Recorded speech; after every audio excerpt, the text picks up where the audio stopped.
Boa noite, pessoal. Vamos lá, vamos começar. Bem-vindas, bem-vindos ao nosso evento de hoje, né, que é sobre o mercado potencial de plant-based no Brasil. Algumas pessoas já estão se apresentando aí no chat, então quem estiver entrando já vai deixando também nome, de onde é e tal. Eu sou a Maísa, eu sou da Venture Hub. Para quem não conhece, a Venture Hub é uma aceleradora de startups e de inovação corporativa, né? Ela que desenvolveu o Techstart, que é uma metodologia de aceleração que combina tanto a aceleração tecnológica como a aceleração de negócios.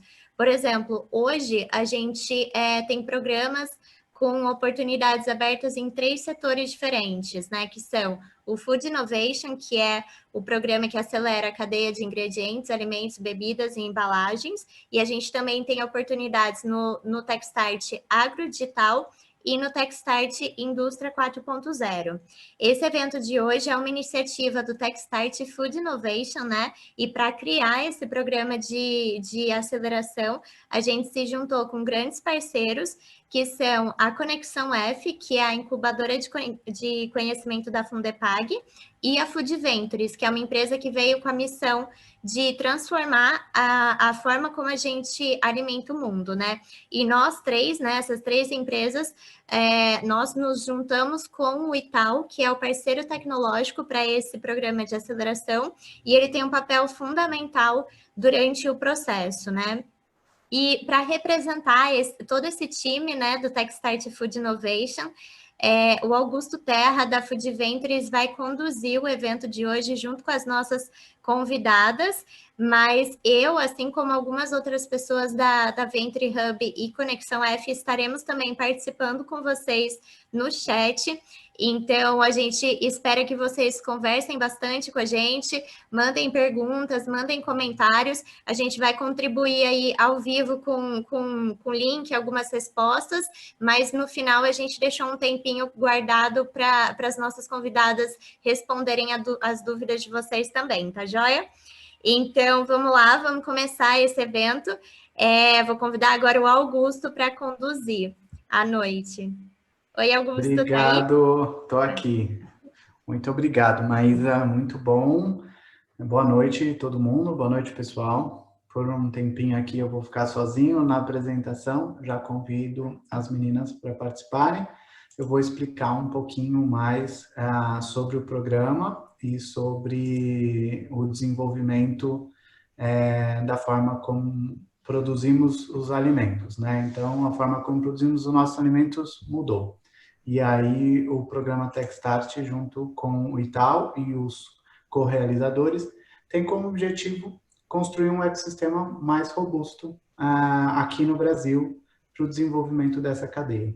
A gente acredita muito no potencial do Brasil, no desenvolvimento dos desafios, das soluções para os desafios da cadeia de alimentos globalmente.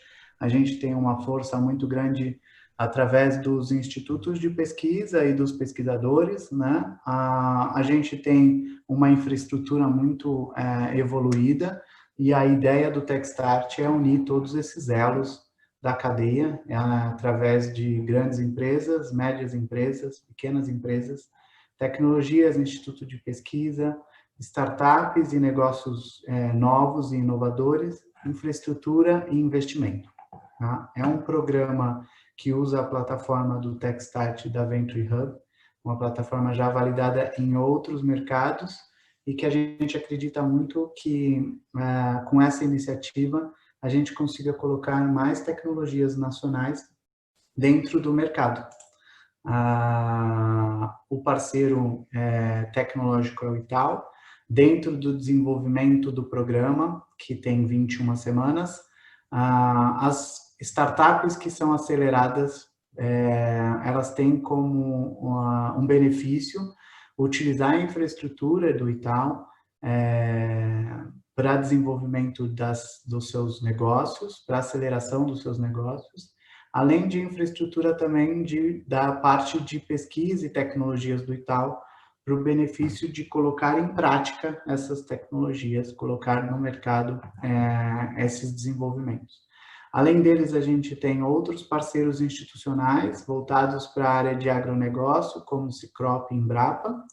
A gente tem um parceiro voltado para a parte de tecnologias e desenvolvimento, onde a gente fez aí um evento que depois está no YouTube, a gente convida todo mundo para assistir, sobre inteligência artificial com o Instituto Eldorado, que também traz também tecnologias voltadas para hardware. O Instituto IOTA é voltado para a parte de blockchain e traz aí também muito potencial de evolução de conhecimento para a questão de segurança alimentar e logística. E aí a gente tem a Business France, com um relacionamento do governo francês, para trazer também iniciativas. Hoje a França é muito forte no desenvolvimento de inovação na cadeia de alimentos, e a gente traz uma proximidade de uma relação de troca de informações e troca de conhecimento entre eles e nós. E o Good Food Institute, que é um dos parceiros que está aqui hoje também na nossa apresentação, que tem um foco muito forte no desenvolvimento do mercado de plant-based, substitutos e alternativas, e a Raquel vai explicar bem melhor depois para a gente toda a força que o GFI traz como parceiro do programa. Eu vou explicar um pouquinho aqui o porquê desse programa e como ele funciona. Então, a ideia aqui do programa, criando aquelas conexões entre startups, empresas e instituições, a gente tem como objetivo aqui ajudar essas empresas a acelerarem os negócios e tecnologias para a cadeia de alimentos, bebidas, embalagens e ingredientes. Quando a gente fala da cadeia aqui, a gente fala do campo à mesa. A nossa ideia é unir toda a cadeia de produção de alimentos, de bebidas e de embalagens para a evolução do desenvolvimento tecnológico aqui no Brasil. É uma metodologia validada para aceleração de negócios em parceria com Tech Partners, neste caso o Itaú. Além disso, um acesso muito interessante à infraestrutura e investimento para as startups. As temáticas desse ano, o programa escolheu aí, junto com os parceiros, 8 grandes desafios do mundo. São desafios bem amplos, mas onde a gente encontra muito potencial nos negócios aqui no Brasil. Então, a gente vai tratar de novas formas de consumo, segurança, distribuição. A gente fala de embalagens, desperdício, sustentabilidade, Big Data, informações de mercado, novos ingredientes. Aqui a gente tem uma força muito forte de biodiversidade brasileira, alimentos de base vegetal e plant-based, soluções mais saudáveis e acessíveis e também aproveitamento integral da matéria-prima. Então, se você está assistindo e é uma startup e você tem uma solução para alguma dessas temáticas, fica o convite para vocês se inscreverem no nosso programa, para vocês trazerem aí mais tecnologia para o mercado e para a gente alavancar esse desenvolvimento. Se você é uma empresa, uma corporação e tem algum desafio dentro dessas temáticas, fica o convite para participar conosco também desse ecossistema. E se você está assistindo e aí também não é nenhuma dessas duas partes, é alguma instituição, tem alguma relação com esse mercado, a gente também está aberto para conversar e trazer cada vez mais parceiros para esse programa. Tá? A inscrição do programa ele está definido até 27 de setembro e ele vai funcionar de uma seguinte forma. A gente vai ter um warm-up, que é um aquecimento, que vai acontecer de 13 de outubro a 15 de dezembro. De forma digital, a gente vai trabalhar uma parte de desenvolvimento de pesquisa e parte técnica e de negócios para pré-selecionar as startups do programa. E aí a aceleração começa em fevereiro de 2021 e terá 21 semanas, tá? de funcionamento. Não vou me estender aqui, mas fica o convite, vai estar no chat também, o link para o convite de inscrição. Conheça a nossa plataforma melhor e através da comunicação de qualquer um dos parceiros você encontra mais informação também. Vivemos um novo mundo, a solução é coletiva, por isso a gente quer cada vez mais que vocês estejam próximos da gente. Seguindo para a temática de hoje, eu quero apresentar, então, a Mithier, que é a pesquisadora do Itaú, ela é pró-reitora e docente do programa de pós-graduação do Itaú, e ela vem aqui falar muito para a gente sobre como o Itaú tem trabalhado com a questão dessa evolução desse segmento de plant-based e como que está os estudos e as pesquisas para esse mercado. E também convido a Raquel, do GFI. A Raquel é gerente de engajamento corporativo e ela vai trazer uma visão ampla e global desse mercado, com um foco exclusivo que eles têm nesse segmento. Eles têm muito conhecimento e muito relacionamento com isso. E aí, para quem está confuso de que viu a apresentação antes, a Raquel está substituindo o Felipe. O Felipe virou pai esse final de semana e a gente está muito feliz. Então, se ele ver isso aqui depois, a gente está... Parabéns para ele, por esse momento novo. E obrigado, Raquel, por conseguir cobrir ele aqui com a gente. Então, eu vou deixar a palavra com vocês, começando com o Amitie, falando do Itaú e dessa participação. Vou dividir a tela com vocês, vou liberar aqui. Muito obrigado, pessoal. E aí eu volto para a gente fazer as perguntas no final da apresentação delas. Então, deixa eu compartilhar primeiro.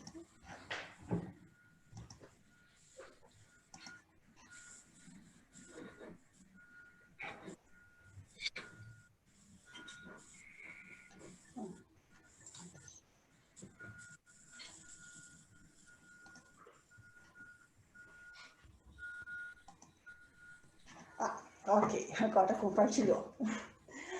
Bom, boa noite a todos.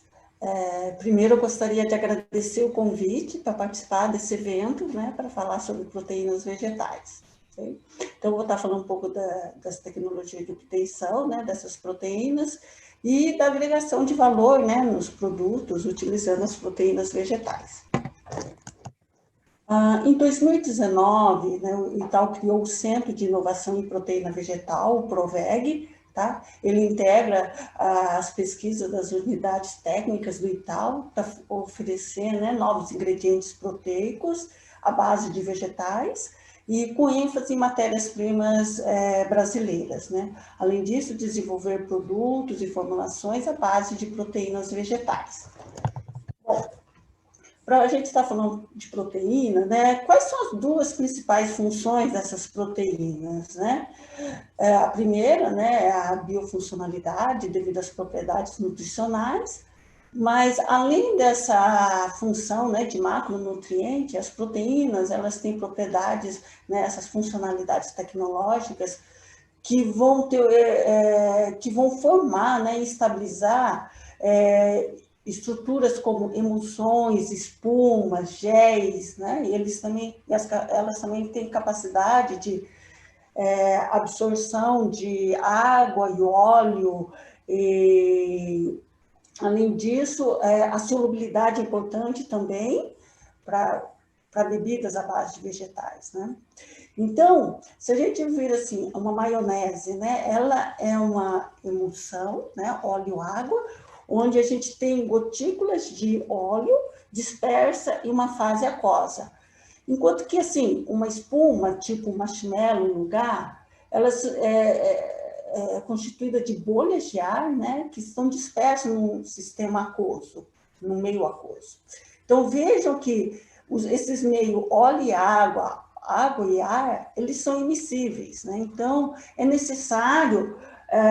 para formar e estabilizar essas estruturas, é necessário um surfactante, e a proteína entra com esse papel, né? Por quê? Porque eles têm grupos hidrofóbicos e hidrofílicos que é capaz de formar esse filme em volta das bolhas de ar e das gotículas de óleo. Dessa forma, conseguindo formar e estabilizar, né, tanto emulsões como espumas. Por exemplo, para produtos como salsicha, mortadela, né, para obtenção desses produtos, é necessário, né, essa capacidade que essas proteínas têm de gelificar e de absorver água e óleo, né, para conseguir formar essas estruturas. Para produtos lácteos, como queijo e iogurte, para a gente conseguir essa estrutura de gel, também graças a essa capacidade proteínas de leite, né, dependendo das condições de processo, delas gelificarem, a gente consegue essa estrutura do queijo, né, e do iogurte. Além disso, a gente pode ter sistemas mistos, né, como essas emulsões aeradas, que a gente encontra tanto em bolos como em sorvetes. E quando a gente olha para essa diversidade de produtos, de estruturas e texturas diferenciadas, que é o que o consumidor procura, né, atualmente são utilizadas proteínas de origem animal, seja a proteína do leite, do ovo e esses produtos cárneos. E, segundo a ONU, né, a população mundial deve crescer em 10% até 2030, em 26% até 2050 e em 42% até 2100. Então, a procura por alimento, né, e a base de proteína vai dobrar, né? Então, vai ser necessário encontrar alternativas, né,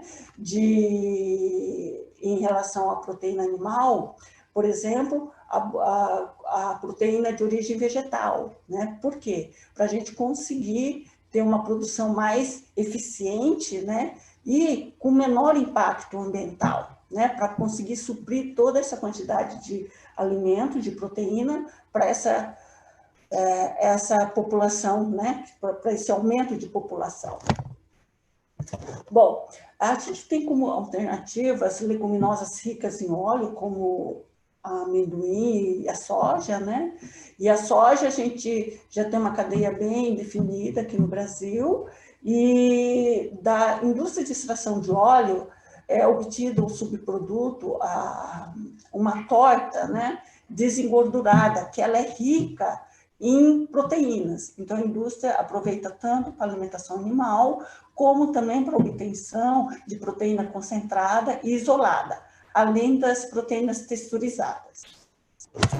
E nós também temos as leguminosas que são ricas em amido, né, que são os pulses. Temos a ervilha, o grão de bico, a lentilha, o tremoço, os feijões, tá? Elas são importantes fontes de proteínas, minerais e vitaminas. Além disso, alguns estudos recentes, eles sugerem que esse consumo dos pulses, eles diminuem as doenças cardiovasculares, câncer, diabetes, diminuição do colesterol LDL, tá? Então, o interesse, né, pelo uso desses pulses em formulações de alimentos tem crescido justamente devido a esses benefícios nutricionais e em relação à saúde, tá?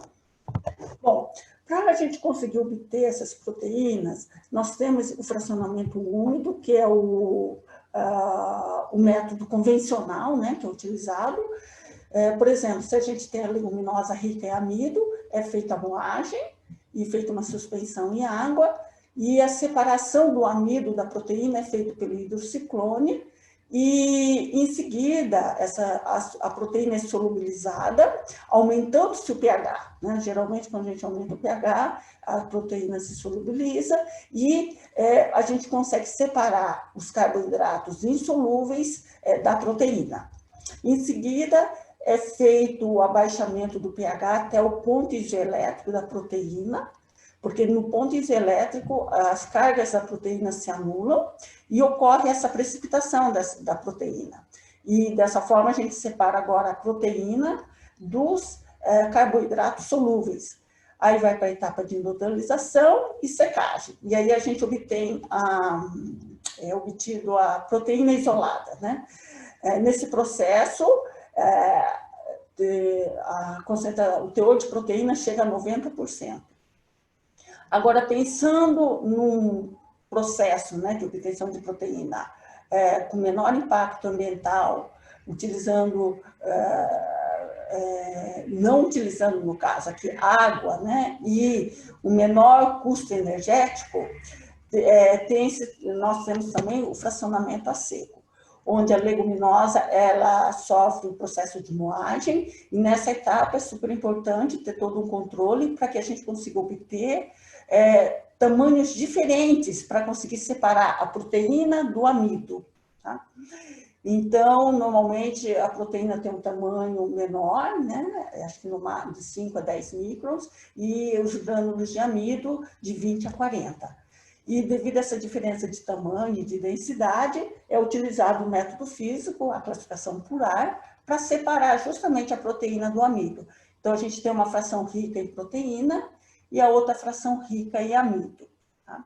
A vantagem realmente que, em termos de impacto ambiental, não utilizar água, né? E o custo energético é menor, porque não temos essa etapa de secagem. Além disso, a gente consegue manter a forma nativa da proteína e também das suas propriedades funcionais, tecnológicas, né? Por quê? Porque ela não tem essa etapa de aquecimento que tem no fracionamento úmido, né? Além disso, a gente tem também os bioativos presentes, né? Fibras, amido resistente. Tá? A desvantagem é que a concentração máxima de proteína, na fração rica em proteína, é de 65%. Né? Então, comparando com o fracionamento úmido, ela é menor, o teor de proteína. Tá? E agora, para a gente tentar aumentar esse teor de proteína, né, a gente pode fazer alguns pré-tratamentos, né? Por exemplo, descascamento, tá? E utilizar só o cotilédone para obtenção das proteínas. E as cascas, muitas vezes estão concentrados, os fitoquímicos, pode-se extrair, né, para poder utilizar em produtos funcionais. Além disso, em leguminosas, tipo os pulses, né? Tipo o grão de bico e o tremoço, eles possuem um teor de gordura um pouco maior em relação aos outros pulses, né? Ele tem em torno de 6 a 7%, enquanto que os outros pulses em torno de 1%, no máximo 2%. Então, o desengorduramento desses pulses, ele vai fazer com que aumente esse teor de proteína e facilitar também no processo da classificação por ar. A variação de umidade também das leguminosas na etapa de moagem é importante, porque ele tem efeito na textura dessas leguminosas e vai impactar, né, na etapa de moagem para obter esses diferentes tamanhos de tamanho de partículas, tanto de proteína como de amido, né? E assim, conseguindo separar melhor a proteína do amido, né? Da leguminosa, tá? O tratamento com micro-ondas, ele facilita muitas vezes o descascamento, além de diminuir os fatores antinutricionais que estão presentes nessas leguminosas, tá? E dessa forma, também ele consegue aumentar esse teor de proteína. No Itaú, o Itaú possui uma planta de micro-ondas, né? Com sistema processador secador, e o professor Marciaioli é o responsável por essa planta. Devido a essas características, né, dos pulses, né, de benefícios tanto nutricionais como em relação à saúde, consegue-se assim, agregar valor a certos produtos, né? Além disso, podemos levar ao desenvolvimento de produtos gluten-free, para produtos de panificação, e também produtos para dieta vegana e vegetariana. Né? Então, assim, em produtos como pães, massas, em biscoito, cookies, bolos, né? E em barras de proteínas também, tá? Para enriquecer com proteína. E bebidas também à base de proteína. Então, nesses produtos, muitas vezes não é necessário assim, ter um produto com alto teor de proteína, e mesmo utilizando essas frações proteicas, né, essas farinhas ricas em proteína, pelo método de secagem, de fracionamento a seco, é possível desenvolver produtos com essas frações. Tá? E a gente teve um projeto, né? Um projeto bilateral com a Alemanha, junto com o Instituto Fraunhofer. Foi um projeto com girassol. Ele não é um pulse, mas o intuito era aproveitar, né, o subproduto da extração de óleo do girassol para utilizar justamente a torta desengordurada, que é rica em proteína. Tá? Então, essa farinha de girassol, ela é rica em ácido clorogênico. Então, muitas vezes, a substituição, né, das proteínas de origem animal por essas proteínas de origem vegetal não é tão trivial. Então, a gente precisa conhecer os componentes desses produtos para ver que efeitos que eles vão ter quando você for desenvolver um produto. Então, no caso da farinha de girassol, devido à presença do ácido clorogênico, ele desenvolve essa cor verde e um sabor adstringente, se a gente simplesmente substituir. Então, a gente fez todo um estudo com interação de polissacarídeo e a gente conseguiu substituir o ovo por essa farinha de girassol, evitando justamente, né, esse desenvolvimento dessa cor verde e diminuindo o sabor adstringente. Acho que seria o que eu teria para apresentar e eu agradeço a atenção. E agora passo a palavra para a Raquel. Que ótimo! Eu vou usar as palavras da Sara aqui no chat, que foi uma aula incrível. Eu acho que é muito legal, acho que traz uma visão... eu sou engenheiro de alimentos não praticante, então, assim, eu não tenho uma base tão forte de conhecimento em todas as áreas. E aí, conforme a gente vai vendo, a gente vai entendendo muita coisa legal e tem muito desafio aí para solucionar e trazer novos produtos. Eu acho que vocês têm uma força muito forte e que bom que a gente está próximo disso.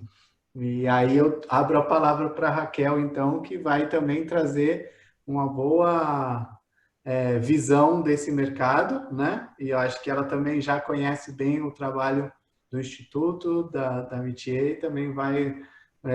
foi uma aula boa também, né, Raquel?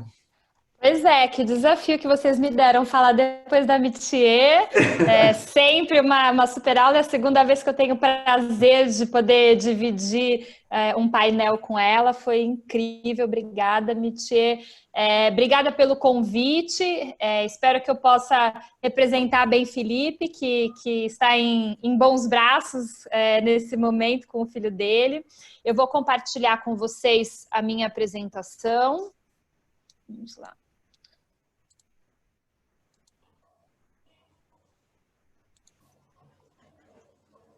Vocês veem, certo? Maravilha. Bom, então a gente recebeu esse convite para contar um pouco sobre esse mercado das proteínas alternativas, focando bastante no mercado de plant-based, e é isso que eu vou trazer um pouco para vocês, né? Por que desse mercado, da onde ele surgiu, quais são as oportunidades que o mercado como um todo de alimentos está vendo nesses produtos plant-based. Para quem não me conhece, eu sou a gerente de engajamento corporativo do GFI. O The Good Food Institute é uma organização sem fins lucrativos que nasceu lá em 2016 nos Estados Unidos, olhando muito para de que maneira que a gente pode promover e apoiar esse setor de proteínas alternativas, olhando tanto para plant-based quanto para cultivated meat. E hoje, além de Estados Unidos e Brasil, a gente também está na Europa, Índia, Israel e Ásia-Pacífico com esse trabalho. Bom, eu começo essa apresentação com essa frase que ficou muito famosa no setor, é uma frase do Kimball Musk, ele é irmão do Elon Musk e um dos grandes investidores desse mercado de plant-based, que ele fala que comida é a nova internet. E o que ele está falando aqui, né? Acho que a gente pode ver essa frase por alguns vieses, né? Acho que o primeiro deles é o potencial que hoje ele e muitos investidores e as empresas veem nesse setor de proteínas alternativas. Então, antes, o que a gente fazia basicamente era coletar alguma coisa que a sociedade preparava para que a natureza preparava para a gente, né? Seja uma leguminosa, enfim, uma fruta, uma verdura, ou mesmo parte a carne como parte de um animal, a natureza produzia isso para a gente. Agora, quando a gente está olhando para esses alimentos, a gente está falando muito de escolher o que vai estar dentro desse alimento, né? Escolher quais as funções que a gente quer, quais são as informações nutricionais que a gente quer. Então, a gente realmente abre uma caixa de possibilidades. Além disso, falando de todo esse potencial, a gente começa a pensar, e os investidores com certeza também, até onde isso pode chegar, né? Quando a internet foi criada, a gente jamais poderia imaginar que um dia ela estaria num aparelho pequenininho na palma da nossa mão, revolucionando todas as nossas relações, a maneira como a gente pede comida, como a gente se locomove e como isso acontece. Então, o Kimball Musk, essa frase ficou muito conhecida, exatamente porque ele fala muito do potencial que ele e os investidores enxergam nesse mercado. E por que isso, né? Porque esse mercado, ele chega um pouco para poder contribuir para alguns dos grandes desafios que hoje a gente, como sociedade, a gente começa a olhar. Então, como o Mitchell falou, né? O crescimento da população, ele realmente...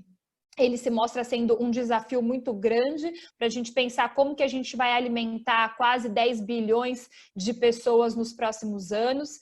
Segundo a ONU, hoje, com um pouco mais de 7 bilhões de pessoas, mais de 800 milhões de pessoas já passam fome. Então, quando a gente vai ter uma população que cresce ainda mais, essa questão fica ainda mais preocupante. Ainda a ONU diz que se a gente fosse alimentar essas pessoas somente com produtos que a gente já está habituado, de proteína animal, a gente teria que aumentar a produção em cerca de 70%. E se a gente for olhar hoje para os altos níveis de eficiência do nosso agronegócio, isso se torna um desafio... É difícil, mas assim, quase intransponível, né? Se a gente for observar, por exemplo, a questão dos impactos ambientais. Então, como que a gente poderia produzir 70% mais alimentos de uma maneira sustentável, né? Olhando para o uso da água, uso do solo, a questão das emissões. Então, todas essas questões, elas começam a se conjugar para que a gente comece a pensar em novas soluções para alimentar uma população que não para de crescer com os mesmos recursos que a gente já tem.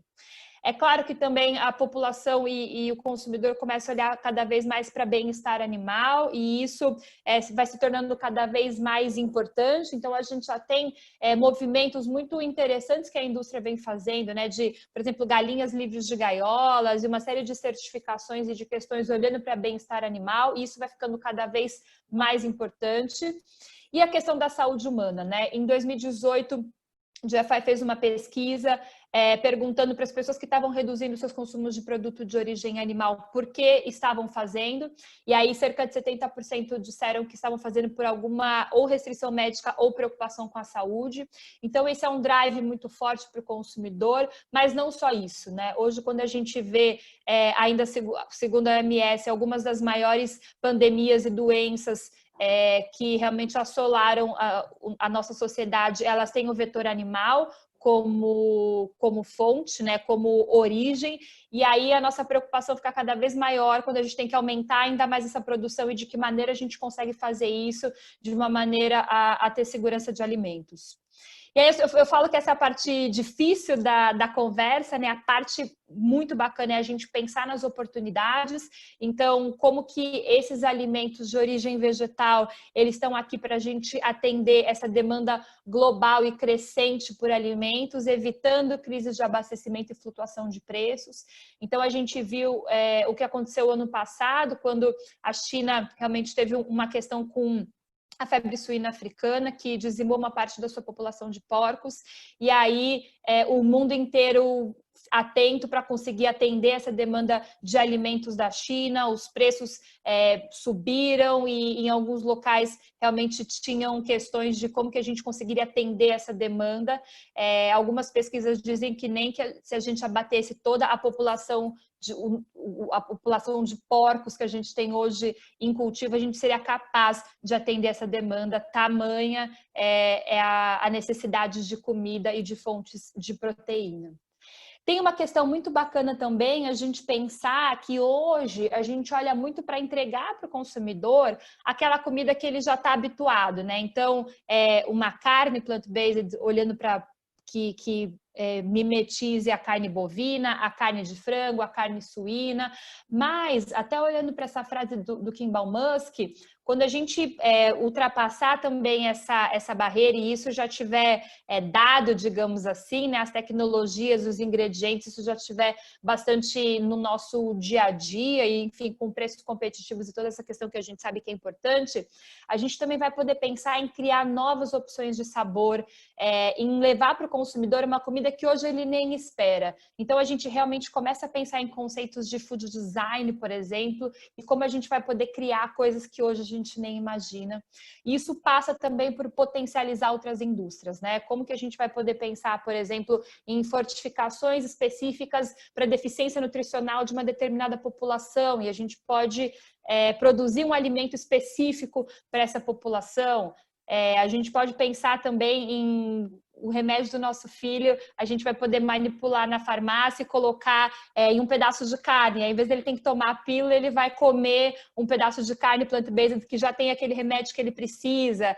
Muitas coisas a gente já começa a pensar como realmente esse mercado ele é uma caixa aberta para oportunidades e para a gente pensar o que a gente gostaria de entregar. E aí, então, tudo isso olhando de quais são os desafios e oportunidades que esse mercado ele vem a atender e para o que a gente está olhando. Claro que quando a gente também está falando de todos esses desafios, a gente fala de várias frentes que são necessárias para solucionar, então a gente vê que as indústrias, os produtores rurais, o nosso agronegócio já está olhando para a otimização dos métodos de plantio e de pecuária, a gente tem movimentos muito interessantes como a carne carbono neutro, enfim, e todos esses métodos que estão sendo olhados para que a gente possa produzir todos os nossos alimentos de uma maneira cada vez mais otimizada. Tem a implementação de novas tecnologias, então a gente está vendo, né, como que o campo está ficando cada vez mais inteligente, digamos assim, em termos de uso de tecnologias, de uso de drones e como essas tecnologias vão apoiando a produtividade. Mas quando a gente fala um pouco do trabalho do GFI, a gente está falando muito sobre a diversificação das fontes de proteína e é isso que eu vou trazer para vocês. Mas a gente acredita que essas três frentes realmente serão as capazes de fazer com que a gente consiga alimentar 10 bilhões de pessoas de uma maneira sustentável e entregando a comida que as pessoas querem comer. Porque no final do dia é disso que a gente está falando, né? A gente percebe e a gente vê que a gente tem alguns substitutos de origem vegetal que existiram há bastante tempo, mas que eles eram muito focados no público vegetariano, vegano, eram produtos que eles não tinham o objetivo de replicar para o consumidor a experiência de um produto de origem animal. Então, um hambúrguer de quinoa, um PTS de soja, ele não entregava para o consumidor a experiência de comer um produto de origem animal, então com sabor, com textura, com todas essas questões que são importantes. E talvez isso tenha sido realmente o grande pulo do gato desse negócio, né, desse mercado, porque o que a gente percebe é que as pessoas elas gostam da mudança, mas elas são resistentes a mudar, né? Então, os hábitos alimentares são uma das coisas mais tradicionais que existem, né? Eles dizem da onde a gente vem, quais são os nossos hábitos, os nossos consumos. A gente tem aquela receita de família, a receita do Natal, a receita de Páscoa. Então, ela diz muito sobre quem a gente é. Então, essa tecnologia, ela vem para entregar a comida que as pessoas amam, mas feita de uma maneira diferente. E aí, então, eu vou falar um pouco para vocês a respeito do mercado. Então, aqui a gente tem alguns números de grandes agências olhando para o que deve ser o tamanho desse mercado nos próximos anos. Quando aqui eles fizeram uma mensuração olhando somente para o mercado de carnes plant-based, E eu acho que os números são muito impressionantes quando a gente olha para o potencial que esse mercado deve ter. Eu falo que se a gente... Eu sei que oscilam bastante, né, quando a gente fala entre 7% e 23%, mas se a gente ficar no meio termo ali, nem no tão arrojado, nem no tão conservador, a gente está falando de um mercado que deve ter o share de 10% do mercado total de carnes, e esse é um número muito relevante. Eu trouxe essa pesquisa que a Ipsos fez e divulgou em 2018, em que eles perguntaram para os respondentes se eles comeriam um alimento plant-based, a carne, e a gente tem esses números que são muito interessantes. Olhando para o Brasil, o número é de 47% de pessoas que estarão dispostas a fazer essa troca. E aí, quando a gente olha para mercados como a China, por exemplo, que, claro, é muito o olhar das nossas empresas e do nosso mercado olhando para a exportação, esse número é de 73%. Então, a gente fala muito isso, e aí eu trouxe aqui alguns dados da USDA também, que eles fizeram uma mensuração. E a gente vai ver agora se em 2020 isso se consolida, porque eles compararam 2017 com 2020, o tanto que a gente seria capaz de crescer a nossa produção e o tanto que as exportações deveriam crescer. E a gente vê um gap importante aí realmente em crescer a produção no volume que crescem as exportações. E aí quando a gente cruza com esse dado da Ipsos, a gente vê o potencial que a gente tem de continuar sendo um líder do agronegócio. Então, o que a gente conseguir entregar para esse consumidor e que a gente já entrega em termos de proteína animal, a gente vai continuar fazendo e continuar crescendo essa produção da maneira sustentável com que a gente faz, mas aonde a nossa produção realmente não conseguir crescer mais, a gente tem a oportunidade de atender esse mercado com produtos plant-based e hoje atender clientes que a gente não atende, alcançar mercados que a gente não consegue atender. Então, a oportunidade da gente pensar nessa diversificação da cesta, né? Acho que esse mercado também vem para falar muito isso. A gente está falando muito de diversificação, não é um no lugar do outro, não é substituição, é como a gente pode diversificar as fontes de proteína para entregar aquilo que o consumidor deseja e conseguir alimentar todo mundo e as empresas continuarem serem sustentáveis, inclusive financeiramente falando.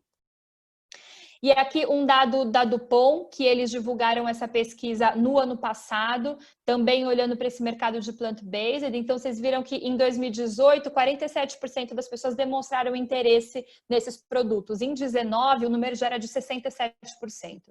Então, a gente vê como o interesse vai crescendo de uma maneira bastante rápida. Claro que isso também pode ser resultado dos primeiros lançamentos que a gente teve aqui o ano passado, né? Esse mercado no Brasil tem pouco mais de um ano. Então, a gente realmente vê a força que esse mercado tem. Para 82% das pessoas, as questões sensoriais elas são muito e a mais importante, e aí um pouco daquilo que eu falei para vocês, né? Como entregar essa experiência para o consumidor realmente foi o grande diferencial desse mercado, e eu acho que a gente não pode esquecer isso em momento nenhum.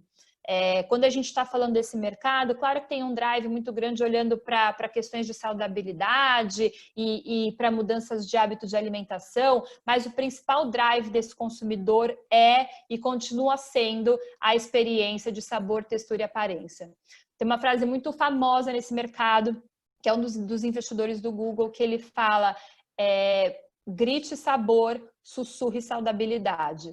Então, a saudabilidade ela é muito importante, cada vez mais importante, e as exigências do consumidor vão mudando conforme a gente vai criando novos produtos, mas o sabor, a gente tem que entender que ele sempre é o primeiro drive do consumidor, a gente não pode perder isso de vista.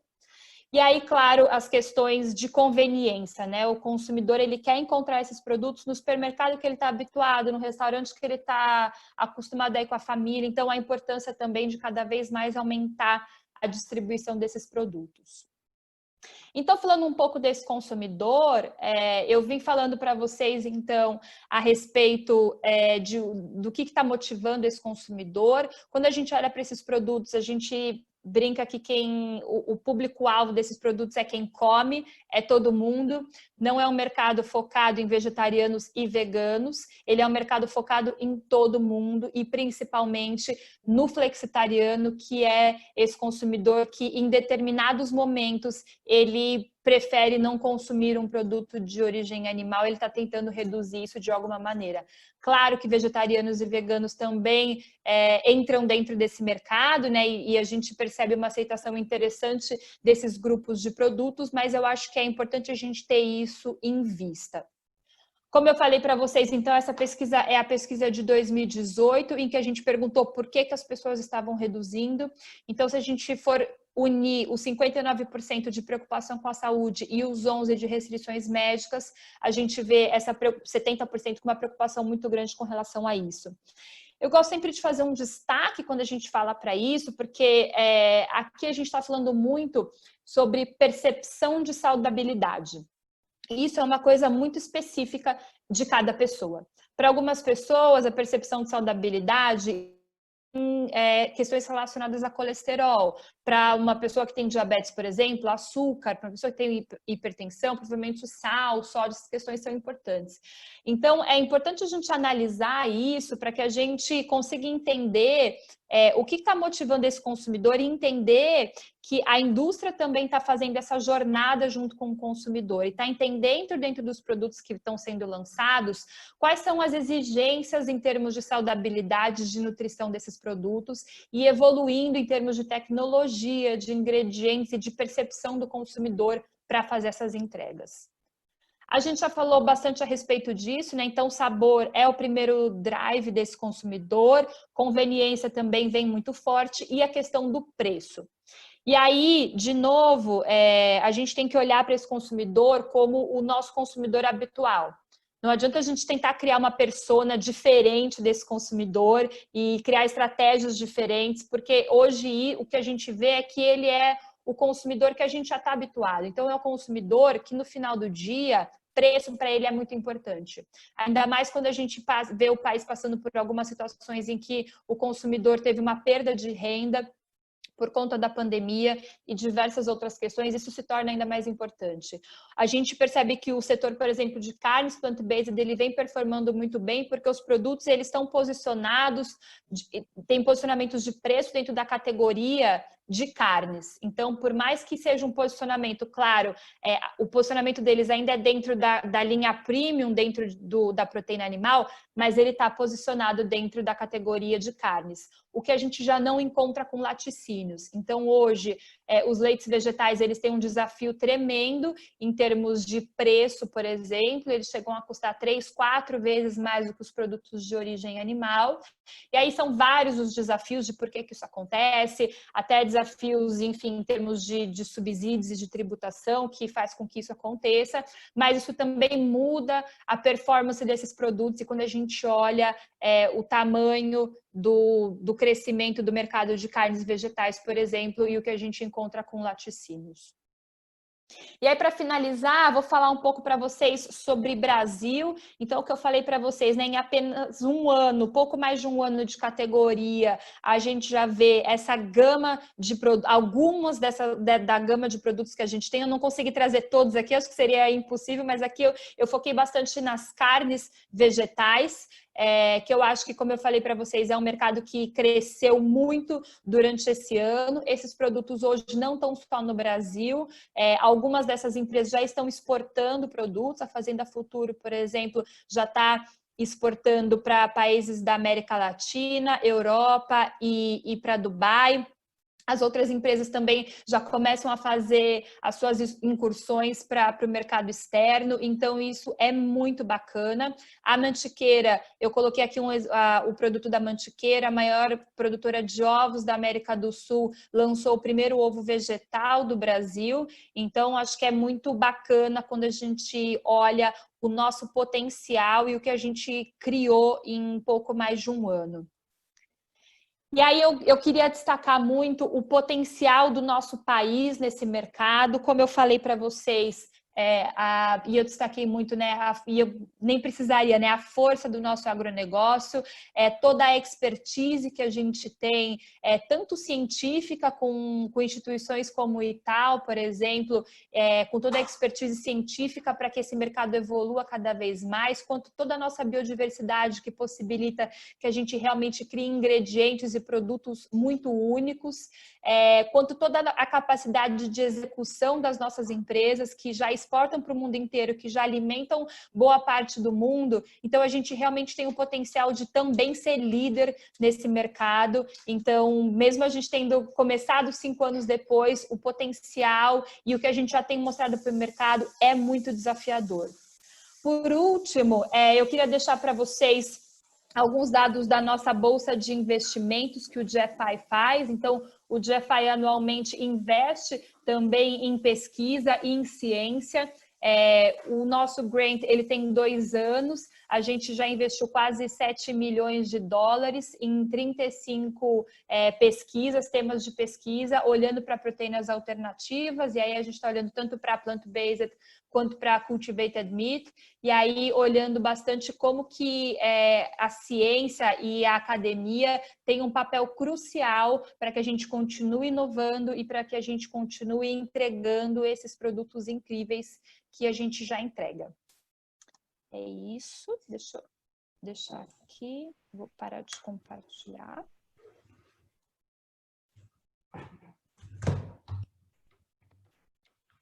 Que ótimo!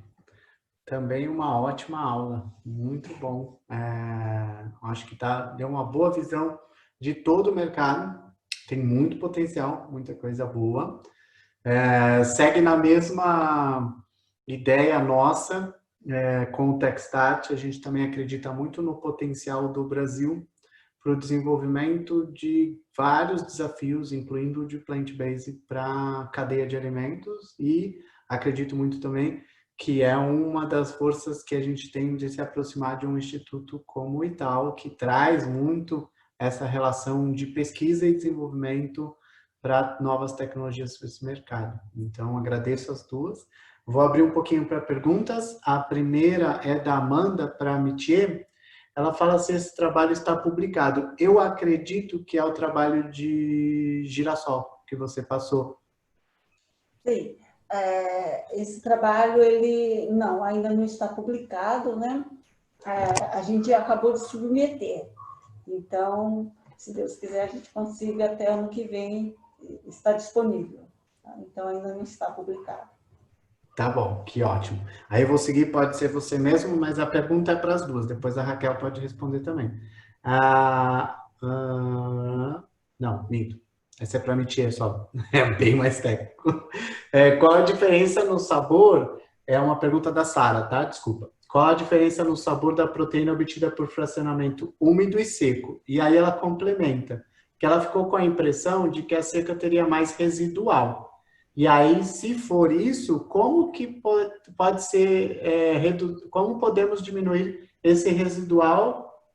Não era isso, era como diminuir esse residual somente com processos físicos. Bom, é que depende muito de cada, né, leguminosa, da fonte vegetal, né, isso também, né, porque cada um tem uma característica, né, por exemplo, a soja também tem um sabor residual, né, eles falam em inglês bean, né, alguma coisa assim meio de feijão, mas o que eles utilizam muito para mascarar esses sabores, né, tanto do processo úmido como o a seco, né, seriam os mascaradores, né? A indústria de aromas fornece esses mascaradores. Tá? Agora, em termos de processos físicos, alguma coisa químicas, eu não saberia te dizer agora, mas eu acho que eu já vi alguma coisa de utilizar a extração supercrítica para diminuir esses aromas, tá? Dependendo da fonte proteica, né? Do vegetal. Tá? Então, dá para se utilizar alguma coisa assim, extração supercrítica, para melhorar esse sabor, né? Mas realmente é o grande desafio, tá? De utilizar essas proteínas de origem vegetal. Ele não tem o mesmo sabor de uma proteína de origem animal, né? Então, e assim, é bem isso também, né? Mudança de hábito, né? Porque a gente está acostumado com esse outro sabor, ainda com sabor de origem animal, né? Mas, de repente, a gente absorver isso nos nossos hábitos, isso vai se tornando mais natural também, né? Mas é claro que tem como, caso a caso, tentar diminuir esses sabores, sim. Tá? Muito legal. Se eu puder contribuir... Não estou ouvindo. Não me ouve? Agora sim. Ah, maravilha. Se eu puder contribuir, eu acho que esse trabalho, olhando para o mercado plant-based, é exatamente esse, né? Como é que a gente consegue entregar o mesmo sabor da proteína animal com a proteína vegetal. E aí, realmente, é um mix de expertises para a gente chegar nesse ponto ideal. E aí, tanto a questão, a escolha da proteína, quanto as indústrias de aromas, né? E pensando nessas soluções de aromas, de mascaradores. Eu acho que hoje os produtos que a gente tem hoje no mercado, eles já fazem uma entrega bastante interessante. E aí a indústria também está entendendo o que vai sendo mais importante para o consumidor, o que ele prefere. E isso também muda de país para país, né? A gente vê que tem alguns países que preferem, por exemplo, um hambúrguer mais suculento, outros um hambúrguer um pouco mais seco. Então a indústria também vai entendendo um pouco o ponto ideal, porque a ideia é realmente conseguir entregar um sabor o mais similar possível. Que legal. Eu vou complementar isso, que é uma pergunta para você, da Sara também.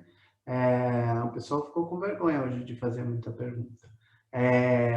Que ela fala assim, como reeducar as pessoas que acreditam que produtos industrializados fazem mal? Eu acho que é uma relação ao desenvolvimento dessa indústria na relação de construção de um produto. Acho que você falou bem legal lá na sua apresentação da questão de que, por exemplo, a parte de leites, de proteínas vegetais, né, de soja, já existem há um bom tempo e agora eles começam a entrar na característica de trazer um sabor semelhante. Então, nessa questão que a indústria está numa fase onde ela ainda está adaptando algumas coisas. Então, ela fala assim, os clientes, eles querem inovação, querem novos produtos, mas reclamam quando tem ingredientes que eles desconhecem, acabando prejudicando os novos lançamentos.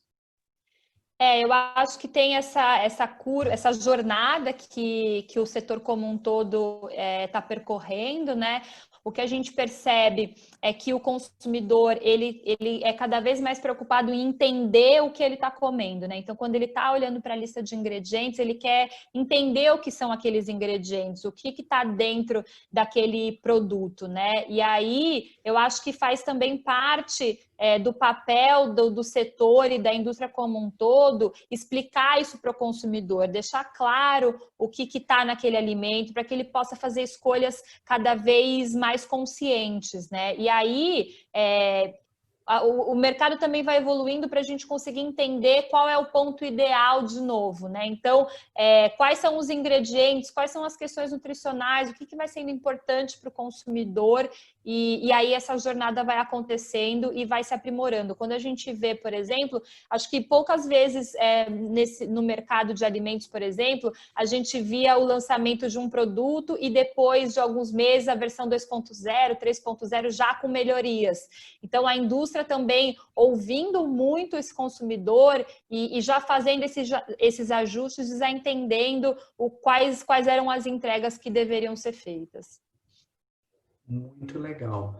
Eu não vou estender muito para as perguntas, para a gente encerrar, que a gente chegou no nosso tempo, mas eu agradeço muito vocês pela essa apresentação. As perguntas que o pessoal mandou agora no PIN, depois a gente vai anotar, e aí qualquer coisa a gente manda para elas e ver se a gente consegue ter uma resposta. Depois essa apresentação vai estar armazenada, acho que é no YouTube, a gente vai divulgar isso nas redes sociais, e aí a gente tenta colocar essas perguntas na descritivo também, se a gente conseguir montar uma resposta.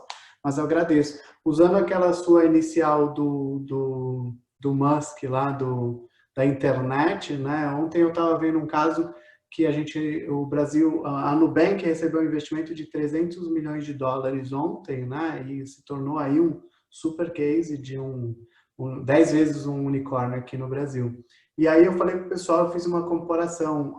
No mês passado, uma empresa americana que faz leites em laboratório, que é a Perfect Day, recebeu também um investimento de 300 milhões de dólares. Então, o potencial do mercado de alimentos é muito grande. O Brasil tem muita força para trazer isso também. E eu acredito que se o alimento é a nova internet, né? Assim, o Brasil vai ser um dos grandes servidores dessa internet. Obrigado. Agradeço todo mundo pela presença, agradeço todo mundo que pôde participar e fazer as perguntas e agradeço as duas pelas aulas que a gente teve hoje. Obrigado. Super obrigada pelo convite. Também fico à disposição se depois alguém quiser conversar mais, enfim, tirar dúvidas, o GFI também está à disposição. Obrigado.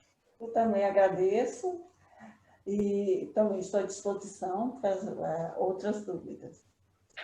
Que bom, que ótimo. Ó, vai ter bastante, hein? Cuidado. Mas que bom, que ótimo. Obrigado, pessoal. E aí também fica o convite para quem gostou de entender. Eu acho que o Techstart pode ser aí um bom evolução desse ecossistema para o Brasil, para o desenvolvimento, para a conexão com a pesquisa. E fica o convite para todo mundo se inscrever aí e a gente criar um ambiente melhor aqui para o desenvolvimento no Brasil desse mercado.